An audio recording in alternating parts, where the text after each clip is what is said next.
اللہ تبارک و تعالیٰ نے بہت ساری مخلوق کو پیدا کیا، لیکن ان میں جن کو سب سے زیادہ افضل، سب سے زیادہ اشرف، سب سے زیادہ مقبول، سب سے زیادہ محبوب جس چیز کو بنایا، جس مخلوق کو پیدا کیا، وہ اللہ رب العزت نے حضرت آدم علیہ السلام کی اولاد کو بنایا۔ اللہ تبارک و تعالیٰ نے جب ہم کو اشرف اور افضل بنایا تو ہمارے دو چیزیں پیدا کی، دو چیزوں کو ودیت کیا، ایک اچھائی اور برائی، ایک خیر اور شر، ایک حسنات اور سیئات۔ ان دو چیزوں سے مرکب، یعنی بھلائی اور برائی، خیر و شر، اچھا اور برا، ان دو چیزوں سے انسان کو ملا کر کے بنایا، اور ان دو چیزوں پر ہمارے لیے منحصر رکھا کہ ہم چاہے تو اپنی زندگی کو ایک بہترین زندگی بنائیں اور ہم چاہے تو ایک خراب زندگی بنائیں۔ تو ہمارے اوپر یہ ڈیپینڈ کرتا ہے کہ ہم اس دنیاوی زندگی کو آخرت کے لیے کتنا بناتے، کتنا سنوارتے ہیں۔ اور اب رمضان کے مہینے کی آمد تو اللہ تبارک و تعالیٰ نے ہمارے اندر جو دو چیزوں کو پیدا کیا، ان دو چیزوں میں کامیاب وہ شخص ہے، اللہ نے فرمایا قد افلح من زکاہا، جس نے اپنے نفس کو، اپنے وجود کو پاک کر لیا، وہ انسان کامیاب و کامران ہے۔ تو اس کامیابی اور کامرانی کے لیے اللہ تبارک و تعالیٰ نے ہمیں ایک مہینہ فراہم کیا، ہمیں ایک مہینہ عطا کیا کہ ہم اس مہینے میں اپنے آپ کو اللہ سے قریب کر سکیں۔ یہ مہینہ اللہ سے تعلق پیدا کرنے والا مہینہ ہے، یہ مہینہ خیر و برکت کی بارش کا مہینہ ہے۔ یہ مہینہ جو ہے رمضان المبارک کا مہینہ ایسا مہینہ ہے جس میں اللہ تبارک و تعالیٰ جو ہے اپنی تمام رحمتوں کے دروازے کو کھول دیتا ہے اپنی مخلوقات کے لیے۔ اب اس کی مخلوق، اس کے بندے جتنا نیک عمل کرتا ہے، اس عمل کے توسط سے وہ اللہ سے قریب ہوتا چلا جاتا ہے۔ اللہ تبارک و تعالیٰ نے ارشاد فرمایا یا ایھا الذین آمنوا کتب علیکم الصیام، اے ایمان والو۔ اللہ تبارک و تعالیٰ نے کس کو مخاطب کیا؟ ایمان والوں کو، مسلمین کو اللہ نے مخاطب ہو کے فرمایا اے ایمان والو، تم پر روزے فرض کیے گئے کما کتب علی الذین من قبلکم لعلکم تتقون۔ اور یہ یاد رکھنا کہ صرف تم ہی پر نہیں، تم سے پہلے جو امت آئی تھی ان پر بھی روزہ فرض تھا، لیکن ان روزہ کو فرض کرنے کا مطلب جو اور مقصد ہے، اللہ نے اس مقصد کو بیان فرمایا لعلکم تتقون، تاکہ تم کیا ہو جاؤ؟ پرہیزگار ہو جاؤ، تاکہ تم متقی ہو جاؤ، تاکہ تم میرے قریب آ سکو۔ اور اللہ نے فرمایا ان اکرمکم عند اللہ اتقاکم، تم میں سے اللہ کے نزدیک وہی سب سے زیادہ محبوب ہے جس کے اندر سب سے زیادہ پرہیزگاری ہو، جس کے اندر سب سے زیادہ تقویٰ ہو، جس کے اندر اللہ کا سب سے زیادہ خوف ہو، ڈر ہو، وہ اللہ سے سب سے زیادہ قریب ہے، وہ اللہ کا سب سے زیادہ محبوب بندہ ہے۔ اب اس محبوب بندہ کو بننے کے لیے اللہ نے کیا ہمیں فراہم کیا؟ یہ رمضان کا مہینہ۔ اب رمضان کا مہینہ ہے کیا؟ یہ ہم اس میں کیوں نہیں اللہ سے تعلق پیدا کر سکتے ہیں؟ اللہ کے رسول صلی اللہ تعالیٰ علیہ وآلہ وسلم نے ارشاد فرمایا جب رمضان کا مہینہ آتا ہے تو اللہ تبارک و تعالیٰ آسمان کے دروازے کو کھول دیتا ہے، اپنی رحمتوں کے دروازے کو کھول دیتا ہے، جنت کے دروازے کو کھول دیتا ہے اور جہنم کے دروازوں کو بند کر دیتا ہے۔ اس ماہ رمضان میں جو ابھی آنے والا ہے ایک دن کے بعد، اس مہینے میں اللہ کیا کرتا ہے؟ اپنی رحمتوں کے دروازے کو کھولتا ہے، آسمان کے دروازے کو کھول دیا جاتا ہے، جنت کے دروازے کو کھول دیا جاتا ہے، جہنم کے دروازے پر تالا لگا دیا جاتا ہے، شیاطین کو جکڑ دیا جاتا ہے۔ اب بتائیے، اللہ کے رسول نے فرمایا اس ماہ مبارک میں شیطان کو اللہ رب العزت باندھ دیتا ہے، جکڑ دیتا ہے۔ اب جو اس ماہ مبارک میں روزہ نہیں رکھتا ہے، اب بتائیے اس کے پیچھے کون سا شیطان پڑا ہوا ہوگا؟ تو انسان کا سب سے بڑا دشمن ابلیس سے بھی بڑھ کر جو اس کے اندر ہے وہ اس کا نفس ہے۔ یہ شیطان سے بھی بڑھ کر جو ہے نا ابلیس بیٹھا ہوا ہمارے اندر۔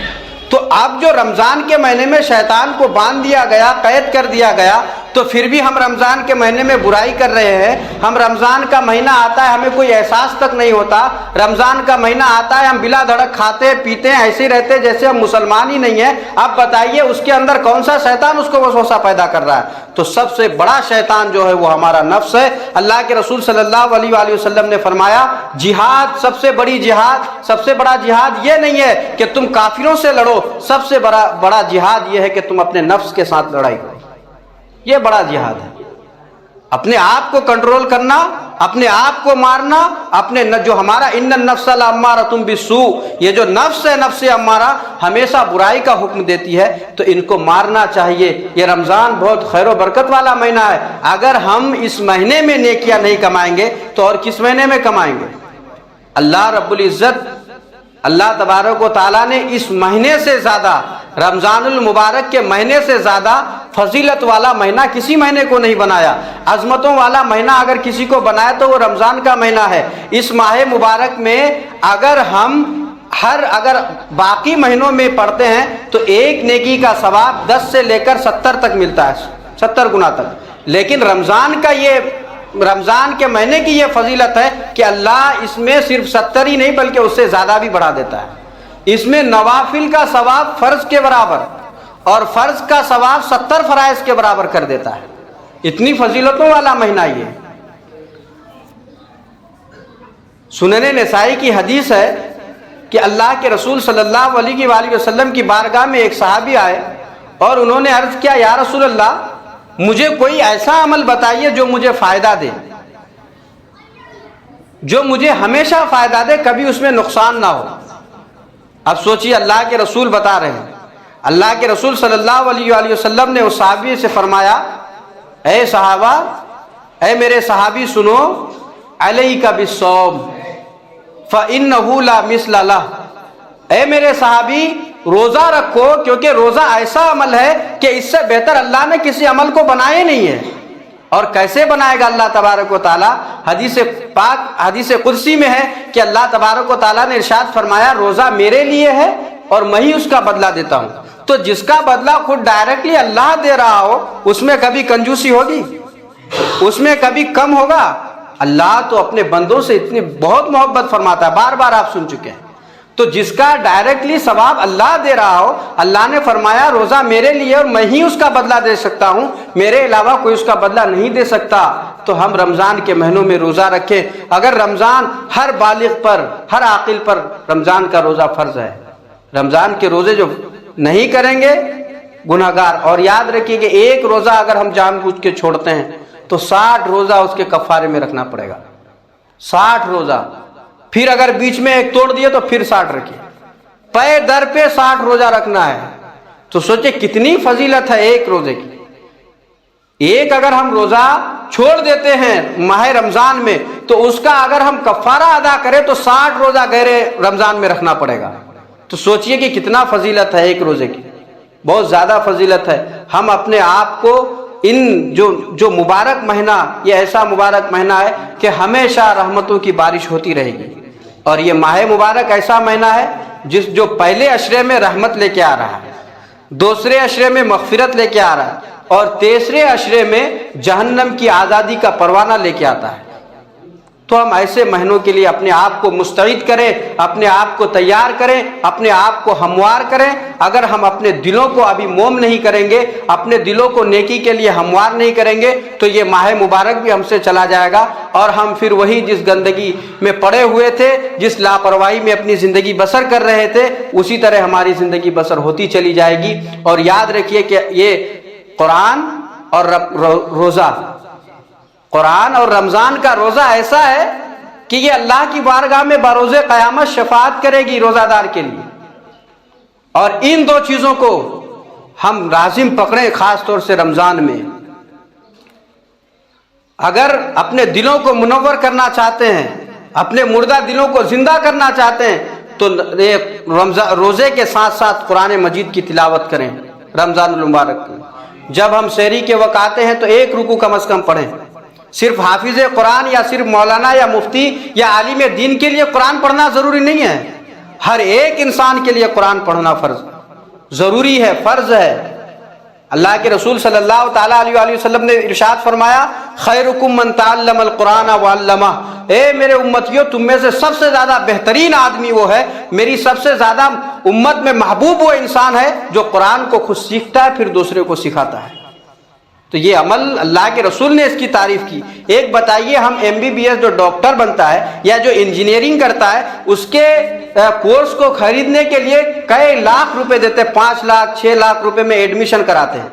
اس کے بارے میں اللہ کے رسول نے یہ نہیں فرمایا کہ بہترین جو ہے تعلیم وہ ہے کہ تم انجینئرنگ کرو، بہترین تعلیم یہ ہے کہ تم ڈاکٹر بنو، یہ اللہ کے رسول نے نہیں فرمایا۔ اللہ کے رسول نے فرمایا بہترین سیکھنے والا وہ ہے جو قرآن کو سیکھتا ہے اور سیکھ کر کے دوسرے کو سکھاتا ہے۔ تو ہمیں چاہیے کہ ہم اس ماہ مبارک میں رمضان کے روزے رکھیں۔ بہت فضیلتوں والا یہ مہینہ ہے، کتنا فضیلتوں والا ہے، ہماری زبان میں اتنی گویائی نہیں ہے ہم کہ اس کو کما حقوق بیان کر سکے۔ اور سب سے بڑی فضیلت یہ ہے کہ اللہ کے رسول صلی اللہ علیہ وآلہ وسلم ماہ شعبان میں ہی رمضان کے مہینوں کے دن کاٹنا شروع کر دیتے تھے، گننا شروع کر دیتے تھے کہ رمضان کا مہینہ کب آئے گا۔ تو ہمیں بھی چاہیے، اور شعبان کے مہینے کے چاند دیکھنے کا اللہ کے رسول حد سے زیادہ اہتمام کرتے تھے کہ اب اللہ کا مہینہ آنے والا ہے۔ اپنے دلوں کو اپنے اصحاب کے درمیان رمضان کی فضیلت بیان کرتے تھے اور یہ کہتے تھے کہ اے میرے صحابہ ایک مہینہ آنے والا ہے جس کا تم استقبال کرو، اور استقبال کرنے کا مطلب یہ ہے کہ اپنے دلوں کو ہموار کرو، کہ تاکہ اللہ کی جو 3 رحمت مغفرت اور نجات، یہ جو 3 اشرا آنے والا ہے اس میں سے کچھ حصہ لے سکو تم لوگ۔ تو ہمیں بھی چاہیے کہ ہم اپنے آپ کو پاک کریں، اپنے آپ کو تیار کریں، اپنے آپ کو ہموار کریں کہ ماہ رمضان آنے والا ہے۔ اپنے جو ہم سے گناہ ہوئے ہیں اللہ کی بارگاہ میں، اگر ہماری گناہوں کو ہم سے بہتر کوئی نہیں جانتا ہے، اللہ ہی جانتا ہے کہ ہم ہی جانتے ہیں ہم نے کتنا گناہ کیے، ہم کتنے گناہ گار ہیں، ہم سے بہتر کون جانے گا؟ کون انسان کتنا گناہ گار ہے وہ زیادہ جانتا ہے بہتر۔ تو ہمیں چاہیے کہ یہ ابھی ایک دن کا موقع ہے، آج ہے کل ہے، آج مبارک دن ہے، ہم ان دنوں میں آ کر کے اللہ کی بارگاہ میں گر گرائیں، روئیں۔ اللہ کی بارگاہ میں ایک قطرہ مچھر کے پر کے برابر جو آنسو گرتا ہے اس کا مقام اس سے زیادہ ہے، وہ آنسو جہنم کی آگ کو جو جنت میں بدل دیتی ہے۔ تو ہم آئے گڑ گڑائیں، اس کی بارگاہ میں توبہ کریں، اپنے دلوں کو صاف کریں، اور اس رب سے ہم مانگیں کہ یا اللہ اس ماہ مبارک میں ہمیں نیکیاں کرنے کی توفیق عطا فرما، کیونکہ ہمارے اندر تو اتنی قوت نہیں ہے کہ ہم نیکیاں کر سکیں۔ تو اسی رب سے مانگے کہ یا اللہ تو نے ہم کو بے مانگے امت محمدیہ میں پیدا کیا، بے مانگے ان گنت نیکیاں عطا کی، ان گنت ہمارے لیے فضیلتیں رکھی۔ تجھ سے ایک التجا کرتا ہوں کہ ماہ مبارک میں مجھے اور نیکیاں کرنے کی توفیق عطا فرما، تیری محبت سے قریب ہونے کی توفیق عطا فرما، اپنی محبت کو حاصل کرنے والا تیرا ایک پکا اور سچا بندہ بنا۔ اللہ تبارک و تعالیٰ کی بارگاہ میں دعا ہے کہ اللہ تعالیٰ ہمیں کہنے اور سننے سے زیادہ ہم سبوں کو عمل کی توفیق عطا فرمائے۔ وما علینا الا البلاغ۔ السلام علیکم۔